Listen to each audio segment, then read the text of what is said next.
शांति। आज सुनते हैं प्यारे बाबा की 29 जून की मुरली से दिल में छपने वाली गहराई की बातें। आज की मुरली में बाबा ने कहा, मैं वृक्षपति हूं बच्चे, ऊपर में रहता हूं, बीज रूप वृक्षपति, सारे वृक्ष का बीज रूप। और फिर बच्चे अपने समय पे आता हूं, आके संगम युग पर आता हूं।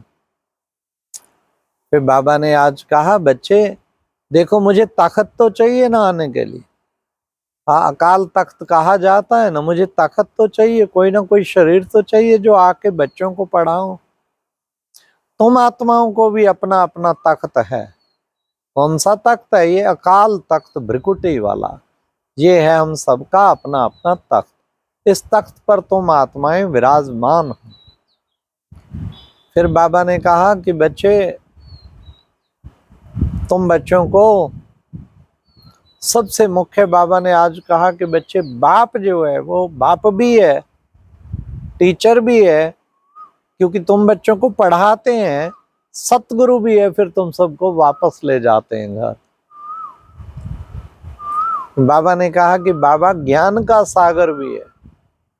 और क्या कहते बाबा को? बाबा को कहते कालों का काल, महाकाल। हाँ। क्योंकि बाबा कहते अब इस सारी सृष्टि का, क़यामत का समय अब निकट है। अब बच्चे, ये देह सहित देह की सारी दुनिया जो भी नाकों से देखते हो, सब कब्रिस्तान होना है। और आगे बाबा परिस्तान बनाने आया है।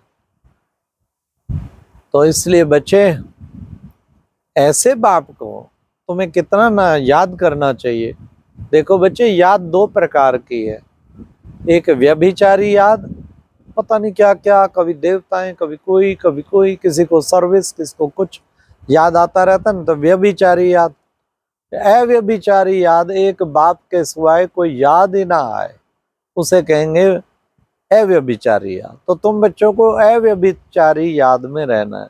बड़े प्यार से बाबा को याद करना है। बाबा, आप हमें कितना ऊंचा वर्षा देते हो, क्या से क्या बना रहे हो बाबा। ऐसे बाप को भूल थोड़ी सकते हैं, कभी नहीं भूल सकते। आज बाबा ने कहा, बच्चे ये सुख और दुख का, हार और जीत का खेल है। देखो बच्चे, श्याम सुंदर कहते हैं कृष्ण को, उसका क्या अर्थ है? वही सतयुग में आत्मा सुंदर थी, सतयुग त्रेता, द्वापर कलयुग में फिर श्याम बनी। इस तरह बच्चे, ये सृष्टि का चक्र बच्चे ऐसे ही चलता रहता है। झाड़ का सबसे पहले आदि सनातन देवी देवता धर्म आते, फिर उसके बाद बाबा ने कहा, उसके बाद फिर इस्लामी, बौद्धि, क्रिश्चियन, ये सब आते रहते हैं। झाड़ शोभनीक हो जाता है, बिन बिन छोटे छोटे भी फिर सिख धर्म और सब कितने आ जाते हैं, आर्य समाज आदि, ये लास्ट में आए हैं, लेकिन ये पुराने हैं। इस्लामी 2500 वर्ष, बौद्धि 2250 वर्ष, क्रिश्चियन 2000 वर्ष, पर बाकी सब आने से भी बाबा ने कहा झाड़ शोभनीक बन जाता। अब ये झाड़ जड़ी भूत अवस्था को प्राप्त है। इसलिए बाबा ने आज कह दिया कि बच्चे, विनाश के लिए ये बारूद आदि सब बने हुए हैं। हाँ, नेचुरल कैलेमिटीज भी मददगार है। क्या शब्द बाबा का, मददगार। बाबा कितना पॉजिटिव देखते हैं। हाँ, मददगार माना, बाबा को नई दुनिया बनानी है ना, उसको सफाई तो करनी पड़ेगी ना, सफाई करने में मददगार है। तो ये बाबा ने कहा, ये नेचर कैलेमिटीज भी मददगार। फिर आज बाबा ने कहा कि बच्चे, तुमको सबको, बाबा ने तुमको ये दान दिया, तुम्हें सबको ये दान देना। तो ये दान कैसे देंगे? मनुष्य से देवता बनाने की सेवा करनी, उससे ये दान सबको मिलता जाएगा। क्योंकि हम है ना बाबा के सच्चे सच्चे सेवाधारी, तो सारे विश्व की आत्माओं को ये दान देने वाले, इस तरह का हमें बनना है। फिर आज बाबा ने कहा, बच्चे तुम सब इन 5 विकारों की जंजीरों में हो। कल बाबा ने बताया था ना, काम महाशत्रु, फिर क्रोध, फिर लोभ, फिर मोह, सारे विकारों पे मुरली थी कल। आज बाबा ने कहा तुम 5 विकारों की जंजीरों में जकड़े हुए हो, तो तुम्हें क्या करना है, तुम्हें इनसे मुक्त होना है और दैवी गुणों को धारण करना है। दैवी गुण तो बहुत जरूरी है। बाबा को पुकारते हैं क्या, हे लिबरेटर आओ, हे गाइड आओ, हे पतित पावन आओ, आकर हमको पावन बनाओ। अब मैं आया हूं तुम सबको पावन बनाने के लिए। उसके लिए शिव शक्ति पांडव सेना, बाबा ने कहा मेजॉरिटी माताओं की है, इसलिए गाया जाता वंदे मातरम। कभी वंदे पितरम नहीं गाते ना, वंदे मातरम। भारत माता की जय, भारत पिता की जय नहीं बोलते।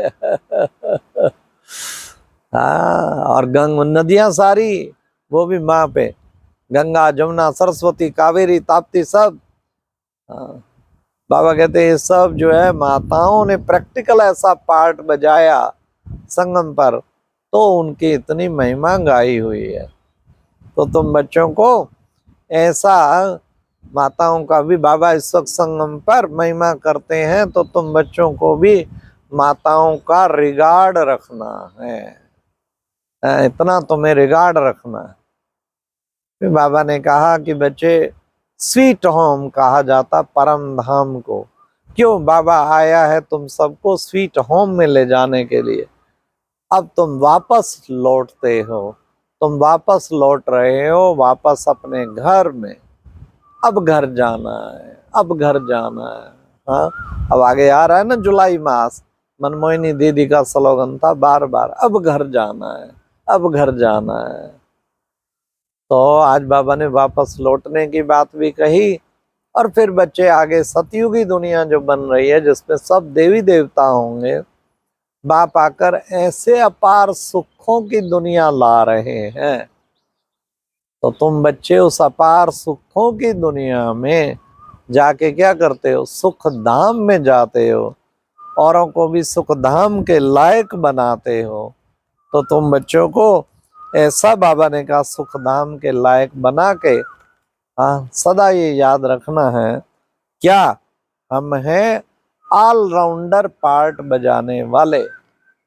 हाँ, बाबा ने कहा ऑलराउंडर पार्ट, पूरा पार्ट तो सबसे पहले तुम बिछुड़े थे, फिर पहुंचते भी तुम हो पहले, ऑलराउंडर पार्ट बनाने बजाने वाले। मैक्सिमम बाबा ने कहा 84 जन्म, मिनिमम बाबा ने कहा 1 जन्म तुम्हारा मैक्सिमम पार्ट है। इसलिए बाप आकर तुम बच्चों को ही आके मिलता है सबको। तो बाबा ने कहा बनियन ट्री का मिसाल बिल्कुल एक्यूरेट है। देखो बच्चे, थुर है नहीं, फाउंडेशन सड़ गया, थुर है नहीं, और फिर बच्चे तो टाल टालियां खड़ी हैं। प्रैक्टिकल यही हुआ पड़ा है, आदि सनातन देवी देवता धर्म है नहीं और टाल टालियां खड़ी हैं। अब बाबा आके नए झाड़ का कलम लगाता है। आज बाबा ने वरदान में कहा श्रेष्ठ समय प्रमाण, श्रेष्ठ कर्म करने वाले क्या करेंगे, वाह, श्रेष्ठ कर्म करके वाह वाह के गीत गाने वाले भाग्यवान आत्मा बाबा। हाँ, क्यों, वाह बाबा, बस सारा दिन और कुछ ना करो ना, यही वाह बाबा, वाह वाह ड्रामा, वाह वाह रे मैं, वाह रे मैं, और वाह रे पाठधारी। हर एक पाठ, चाहे लौकिक चाहे अलौकिक, वाह वाह उसको बस ये करते चलो। फिर आप देखो कितना खुशी रहेगी, योग भी निरंतर रहेगा।